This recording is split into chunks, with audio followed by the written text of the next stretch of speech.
We're here with a legend next to me, not only a great friend, but a luminary in the cruise industry, Bob Dickinson. Bob, how are you? I was started in '72, was less than 0.5% of the U.S. population had ever cruised before.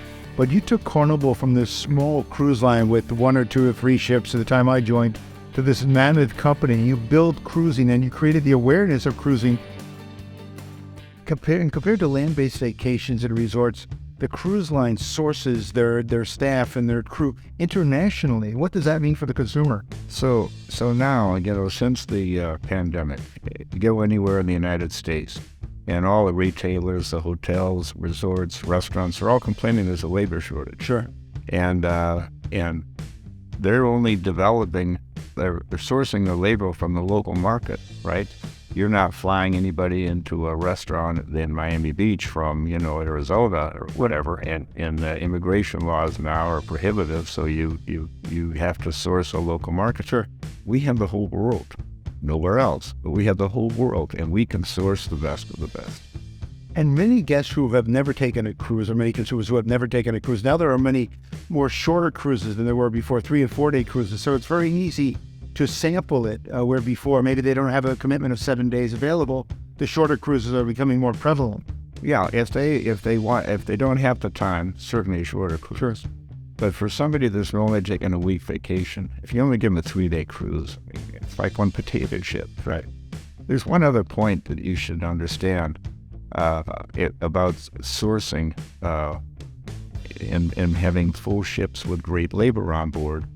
Most of the restaurants you go to, a lot of the hotels, they're complaining they're short service. So it shows in the service, it shows in how long it takes to get something out of the kitchen. Right. And maybe I went to a hotel recently where they only turn down, say, of the service every 3 days. Oh, wow. They don't change your towels for a week unless you call down for it because they don't have the staff. That would be prohibitive. Never happened with Never. Yeah, for sure. Amazing. So, Bob, you were also a distinguished author of a book called Selling the Sea. Tell us about this book and how long it's been in circulation. So the first edition was in 1995. The second edition was in 2005.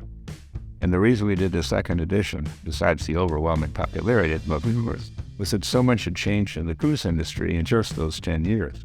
Now you look at 2005, and we're almost 20 years later. The industry continues to change and evolve, and if you look at what happens in the resort business over the last 25, 30 years, not much, I know, but in the cruise business, it's amazing. I mean, ports have opened up, islands have opened up, the types of ships, the size of ships, that the public awareness has assured the success of the business. In the pandemic, everything was shut down. Right. There wasn't a huge amount of pent-up demand for San Francisco. Sure. Why is that? Because San Francisco during the pandemic didn't do very well. And New York didn't do very well. Right. In fact, people from San Francisco and New York moved and continued to move to Florida and Miami, etc.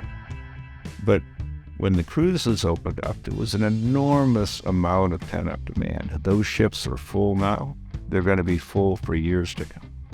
Tell us about the development of private islands. That seems to be very popular now among cruise lines as a destination. Unlike the major islands that most of the ships go to, many of them have their own private island, for example. So the beauty of a private island is this: if you go on land, and if you're going anywhere on the beaches in the United States, for example, they really work. They're packed. Sure. Okay.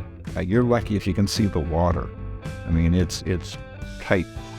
Now, on private islands, these are pristine beaches. Sure. This isn't Nassau, this isn't Bimini, this isn't Freeport. This is a beach that maybe is part of an island that had 6 or 8 inhabitants. Some of the islands had no inhabitants.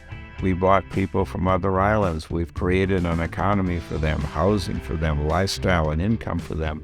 Meanwhile, they're offering our guests these pristine beaches and just an experience you really can't find anywhere else. And the entertainment on board cruise ships rivals that you would find on Broadway, for example. I mean, I've been on many ships where the shows are as good, if not better, than what I've seen at first-run Broadway shows. Well, we did take a big hit in the 80s when you retired. You were an outstanding cruise director. I was on the, He was a magician, don't talk about me. Don't forget to stay tuned next week for a 3-part interview with cruise legend Bob Dickinson on YouTube channel Cruise and Travel with Bill Panoff. And don't forget to subscribe below for everything cruising.